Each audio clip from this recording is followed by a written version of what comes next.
आवडतं मला एकटं राहायला. कसं आहे माहीत आहे का?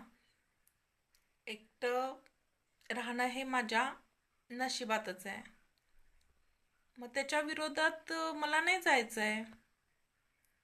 मला जे माझ्या नशिबाच्या पुढं म्हणजे नशीब बदलायला कोणच बदलू शकत नाही.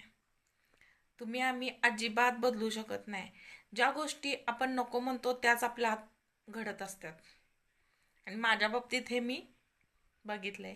सगळ्यांना वाटतंय असं कसं, हे असं नाही होऊ शकत, ते तसं नाही. अजिबात नाही. तुम्ही किती जरी प्रयत्न केला, कुठल्या पण गोष्टी जर तुमच्या आयुष्यात त्या घडायच्या असतील, त्या तशाच घडणार. अनुभव आहे म्हणून सांगते. तुम्ही त्याच्यापासून दूर लांब पळू शकत नाही.